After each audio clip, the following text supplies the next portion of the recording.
how's it going, guys? Your friend Jim here with another video. This is video number 2 of the four-wheel drive system. In the previous video I went over some basic functions and operations of the overall of the system. In this case, we're going to go over operating the system while driving the vehicle. First of all, I want to say thank you to all the new subscribers out there, all the new members. Appreciate you guys subscribing to the channel. Also, in this video I'm going to make a couple of corrections, a couple of errors that I made on the previous video. Shout out to Black Starbucks, I think his name is. He pointed out an error that I made when I was speaking, so appreciate that. No worries, I'll definitely correct that here now, you know, in this video. So let's get started. Here's the Montero right here. I'm going to take a drive. We're going to operate the four-wheel drive system, and I'm going to show you the different functions of it and how you go in and out and how to know where it is mechanically, you know, when you're operating the vehicle. I'm going to show you a trick on how to tell whether you're in 2 high or in 4 high, because when you drive the vehicle in 2 high or 4 high, you can't really tell if you can't really tell the difference. It doesn't make any weird binding or anything like that when you're in 4 high. When you're in 4 high lock, it does, but not when you're in 4 high. So let's get started. Let's take it on a drive and we will go from there. All right, guys, so we're here, we're on the road. So it's not open road or anything like that, it's just in my neighborhood here. So there is some traffic, not too much. It's Sunday, so not a lot of traffic. We did have rain yesterday, but today it's pretty dry. So, but still, we're gonna demonstrate. We're gonna talk about the modes: 2 high, 4 high, 4 high locked, and 4 low locked. Just gonna go over how it operates, how the vehicle feels, and everything else. And that's pretty important, I think, because when you're diagnosing the four-wheel drive system on the Montero, there's a couple things you need to know. Number one is where you are telling the vehicle to be. Are you telling it to be in 2 high, 4 high, 4 high locked, or 4 low locked? Also, where the computer thinks it is. And then number 3 is where it actually is mechanically. So I think out of this video, other than the basic operation of the system going in and out of the different gears, I think the main takeaway from this video is going to be how you, as the person operating the vehicle, how do you know where it actually is mechanically? Is it in 4 low locked? Is it in 4 high locked? Is it in 4 high? Or is it in 2 high? Okay, a couple of those are pretty obvious. Like when you're in 4 low locked, it's obvious that it's in 4 low because you're not going to be able to go very fast. The vehicle functions in a very low gear, so it's almost like if you drive a manual transmission and you're driving the vehicle and you leave it in first gear, you can tell it's in first gear. It wants a higher gear, so that's one way you can tell it's in 4 low locked.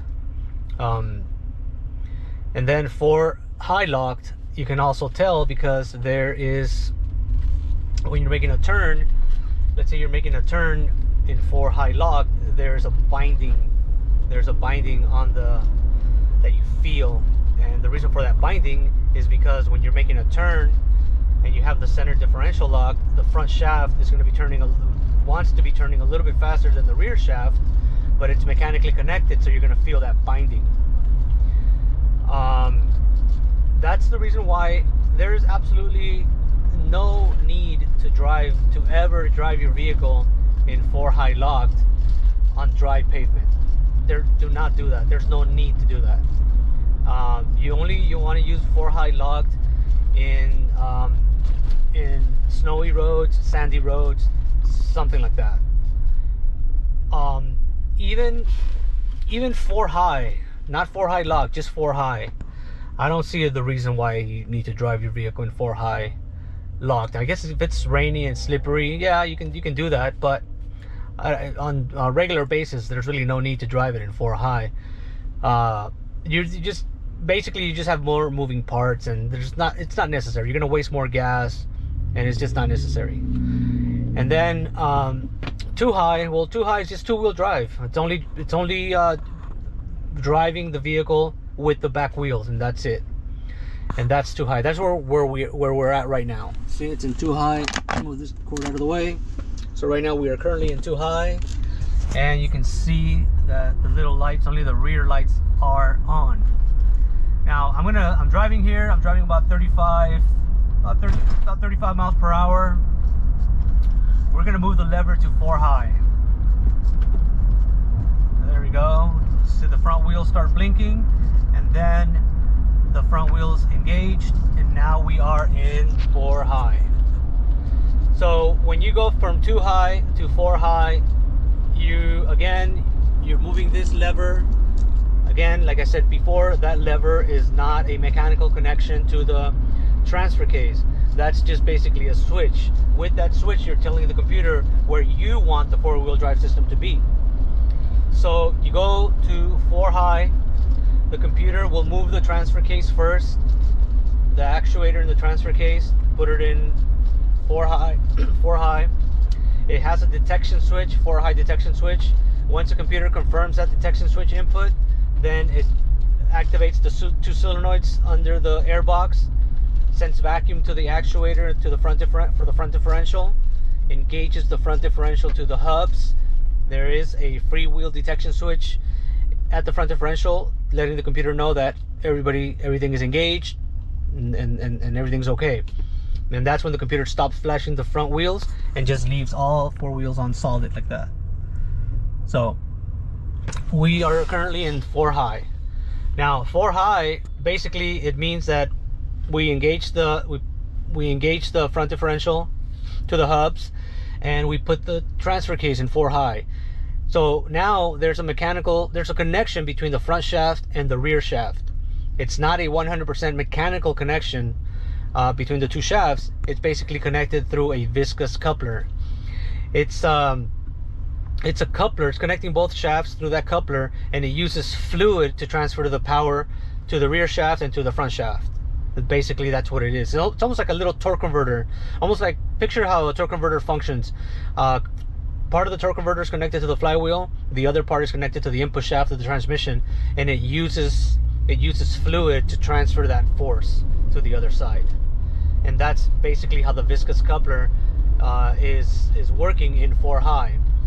And that is the reason why when you're in 4 high and you're making a turn, you don't feel that binding sensation, because when you're making a turn and the front shaft wants to turn a little bit faster than the rear shaft, the viscous coupler will absorb for that difference. You really can't feel it. It makes no mechanical difference or sensation when you're making a turn in 4 high. And same thing with 2 high. When you're in 2 high, your front shaft is not even connected to anything, so you're making a turn and there's no sensation, no binding, nothing. And that's the reason why when you have a problem with your 4-wheel drive system, and you as a person diagnosing the system, you want to know where it is mechanically, you can't really tell if it's in 2 high or if it's in 4 high, because it basically acts exactly the same way. It might just feel a little bit heavier when you're in 4 high, but you definitely don't get that binding sensation. And we'll pull over into a parking spot here and I'll show you guys. Okay, so now we're gonna go to 4 high locked. And keep in mind, I'm doing this on the fly. We went from 2 high to 4 high. We're going about 35 miles per hour. So we're gonna do the same thing going into 4 high locked. So you can go to 4 high locked as long as you're going below 60 miles per hour, and the system should be able to do it on the fly. It's one of the cool things about the Montero, is that you're able to do that stuff. Except 4 low, you can't go to 4 low at that speed. But I'll show you guys here in a minute. Let me just continue on here. All right, so now we're driving here.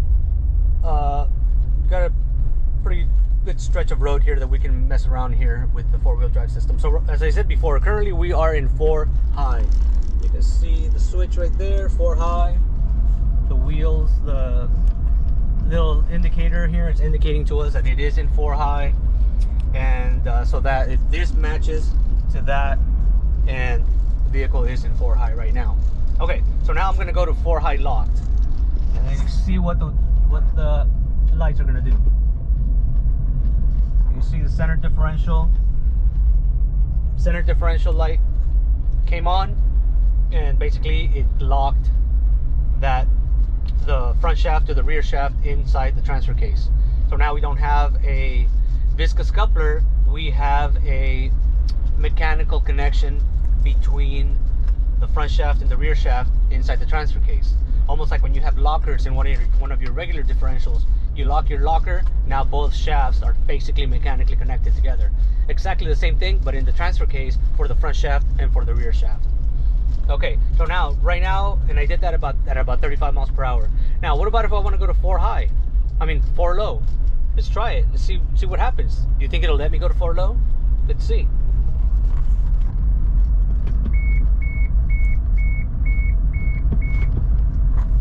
Nope, it didn't let me go to 4 low.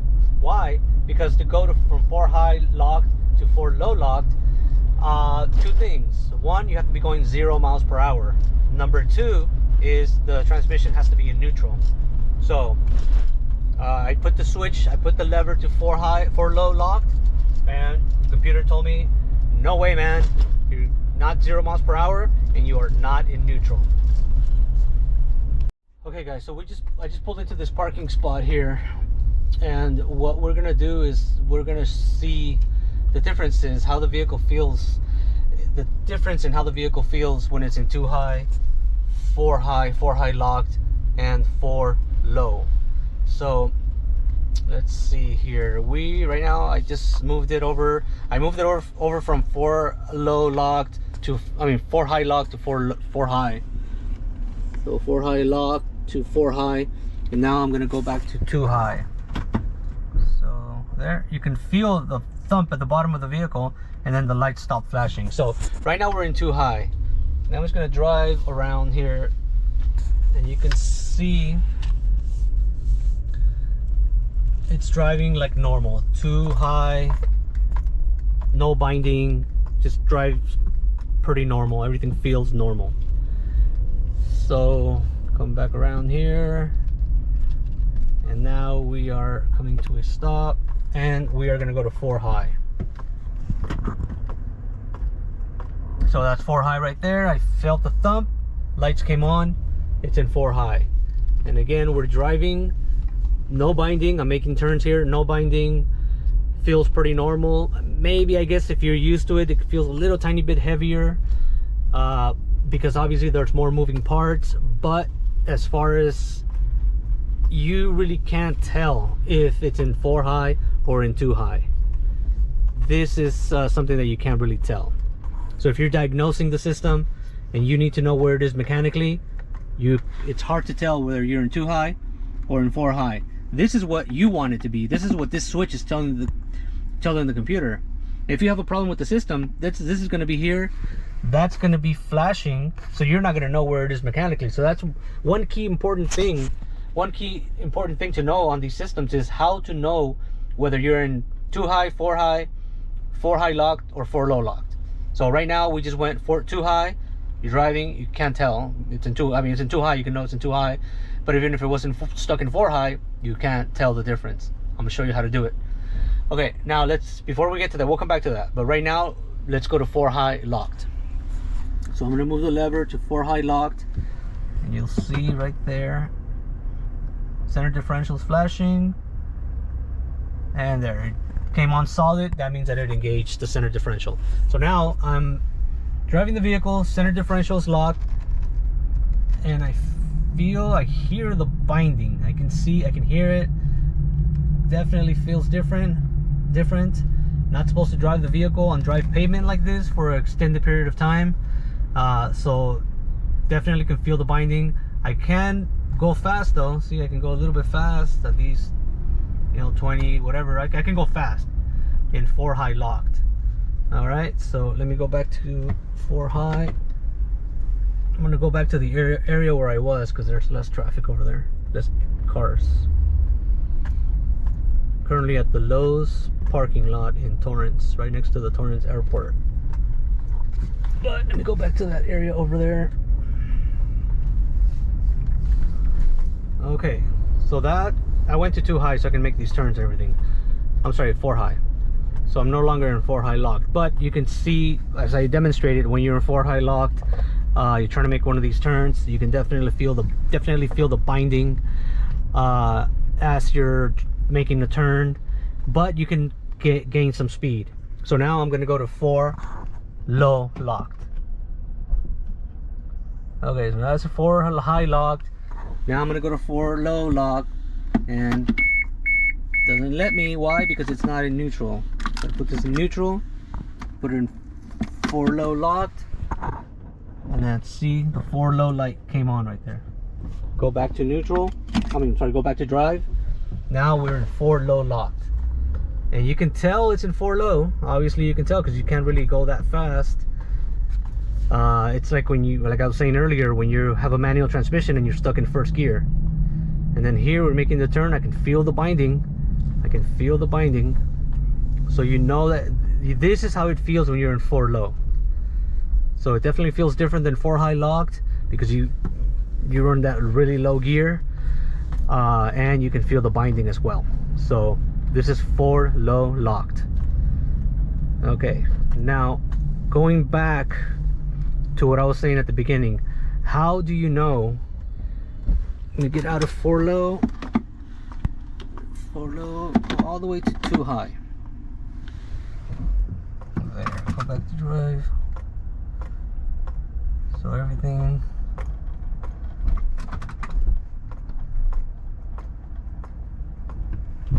there. Center differential disengaged. The front differential is having a hard time. There, I could feel it. Okay. So sometimes it takes a little while. Sometimes you have to go back and forth a little bit for it to engage and disengage. So on my next video, we'll talk about more about that stuff, where how to lubricate the actuator, how to make sure that it's free and operating normal. But anyway, going back to this. So let me get out of the car. So right now we're in 2 high, and we're gonna, the main purpose of this part of the video is to let you know how to tell whether you're in 2 high or in 4 high, because by driving the vehicle you can't really tell. So basically, you get your phone or your camera and you put it under your vehicle, and you see if the front shaft is turning while you're driving the vehicle. So it doesn't take a lot of driving. All you got to do is connect your camera right here somehow, so you can see if that shaft is turning or not. So let me go ahead and demonstrate that right now.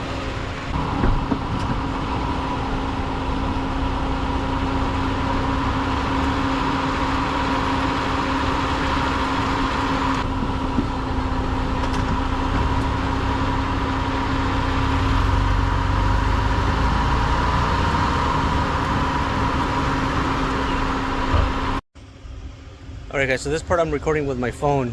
So just so you know how I connected the camera down there. Let me show you here. As you can see, camera is connected like that. And here, this is just so you can get a small clip, video clip of if the shaft is rotating or not. So that's how I connected the GoPro. You can see I used this little adapter, and I got the GoPro in there. So that's one quick way to see if the front shaft is turning or not. And that's how you know if it's in 4 high or if it's in 2 high. And once you know that, then your diagnosis is becomes a little. It's easier to diagnose at that point, because at least you know it's not a mystery anymore. You know, oh, it's mechanically it's in 4 high, or oh, mechanically it's in 2 high. And then based on your computer inputs and outputs, you'll know what's the problem. You know, if the inputs are wrong or the outputs are wrong, you'll be able to figure out, because you know where it is mechanically.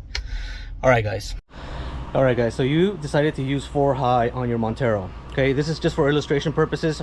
Like I said, this is video number 2. My next video, we're gonna do a deep dive. But right now, I'm just gonna show you a quick little diagnostic tip for your 4-wheel drive system on the Montero. All right, so check it out. Let's say, for example, you want to you go to 4 high. Let's go to 4 high. Now I do have the Montero lifted off the ground, all 4 wheels off the ground, as you can see right there. I currently have the Montero in drive, so right now you can see the back wheels turning, front wheels are not turning. Why? Because we are in 2 high. So we're in 2 high. As you can see here, we are in 2 high. So this is part of how we're gonna go about diagnosing when you run into trouble with your 4-wheel drive system. Let's say, for example, you're on the road, or you're at your house, whatever, and you want to go from 2 high to 4 high. Okay, so let's do that right now. So we have the 2 lights on. We select 4 high, but the lights continue to flash. So the question is, did it go to 4 high or not? Okay, so one quick thing to do is, like I said before in my previous diagnostic video with the fuel system, when you have a problem with the vehicle, you have to do your best to divide and conquer. Like if you know for a fact that something's happening on one side, or something's not happening on one side of the trouble area, then you're not even going to waste time going there. So you're going to go to the other side. So right now we selected 4 high, the lights continue to flash. Maybe the front differential didn't engage, maybe the transfer case didn't go to 4 high, I don't know. One quick thing you can do is just peek down there with the camera trick that I had mentioned, and just see if that front shaft is turning. If the front shaft is turning, that means that the transfer case went into 4 high, but the front differential did not engage to the hubs. So let's take a look real quick. So we know the back wheels are turning, but the question is the shaft turning, the front shaft? There it is right there. That thing is turning, but the front wheels are not turning. Why? Because the front differential is not engaged to the hubs. Okay, so now at this point you forget about everything over here in the transfer case. You know the transfer case has done its job, so we're not even going to waste time over here. We're only going to focus on the solenoids, the vacuum lines, the actuator, the diaphragm in the actuator, stuff like that over at the front differential. Maybe try to engage it manually using a vacuum pump, lubricate the shaft, you know, stuff like that. We're gonna go after stuff like that. And then and I'm sure once we go over all that stuff, we'll find the cause. Like any other issue, like any other problem that you might encounter on any vehicle, number one thing to do is just do a visual inspection on all the components that might cause this trouble. And a lot of times just a visual inspection, you could just find like a loose vacuum line, a cracked vacuum line, some other loose connector, broken wire, X things. So number one thing is a visual inspection all throughout the system. Okay, so as I was saying, once you divide and conquer, you know that the shaft was turning there, so you know that everything with the differential allowed the system to go to 4 high.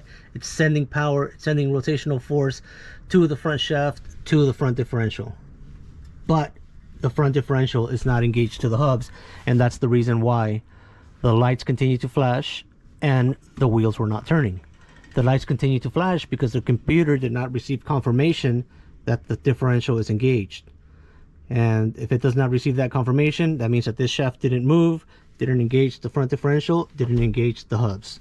Okay, so now we're here, and I'm just going to go over real quick how this actuator works. Again, as far as the electronics, I'll go more into detail on my next video.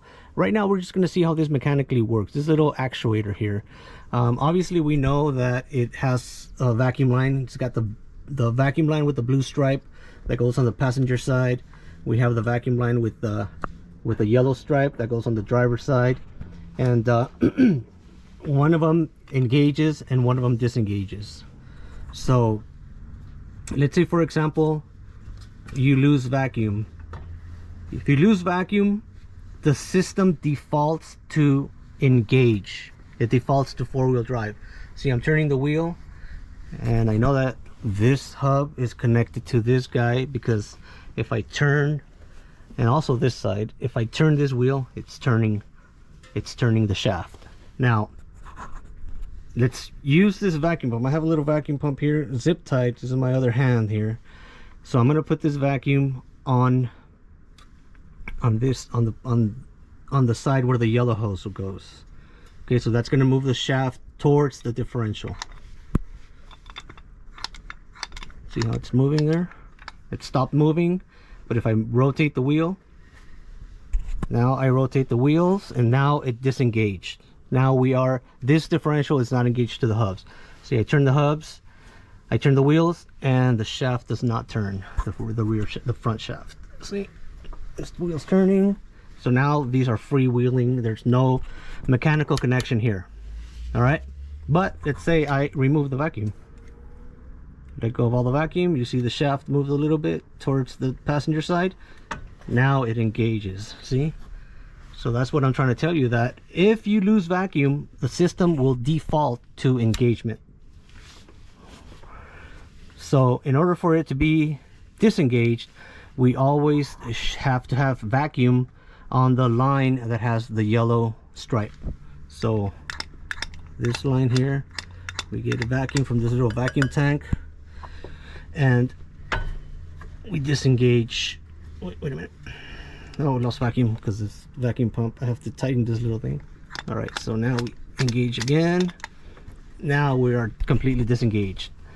So when you're in too high, vacuum to the line with the yellow stripe, and that will cause the shaft to move towards the driver's side and cause the front differential to disengage. All right, so let's release the vacuum again. I put this little zip tie just to compress the boot, just so I can get a better visual here, because again, I only have two hands. So there we go. All right, we lost the vacuum again. So let's give it some vacuum, and this diaphragm in here should hold vacuum. We shouldn't lose vacuum. That's one thing. If you have a messed up diaphragm, you'll probably have some issues with the system not functioning properly, obviously, because it relies on that vacuum actuator to move the shaft. So right now it seems that diaphragm seems to be holding pretty good vacuum there. And right now it's disengaged. I'm turning the wheels, the front shaft is not turning. So that's the way it's supposed to function. Now let's get rid of the vacuum. You're gonna see the shaft move towards the driver's side. See that? Now we're engaged. See? Okay. Now there's another diaphragm. There's the other side of the diaphragm is over here, the side that he uses to disengage. I'm sorry, the side that it uses to engage. So now we're also going to check it for vacuum, and you can see the shaft. It wants to move towards the passenger side, but it doesn't move too much because it's already defaulted to that side. It's defaulted to that side, so it doesn't move. It may move a little bit, but not too much. But the main thing you want to see is, when you're checking it this way, is that the diaphragm in here holds vacuum right there. So as you can see, it's holding vacuum. We know that the diaphragm is okay. All right, let's release the vacuum. Disconnect this guy. Reconnect the blue hose nice and tight. Just reconnect the yellow one nice and tight. I'm gonna put a little bit of lubricant in here. All right, so just a little dab of lubricant. Just throw it in there like that. Put her in there nice and in there. That's pretty much it. Just a little lubricant, and the lubricant I'm using is this Napa Sil Glide lubrication. So it's pretty good stuff. All right, so now we're done. We tested the diaphragm. We made sure that the actuator moves in and out, engages and disengages. All right. Now we're just gonna put everything back together here. I'm gonna cut this. Make sure you put the boot back in there to prevent any dust from getting in there. Same thing on this side.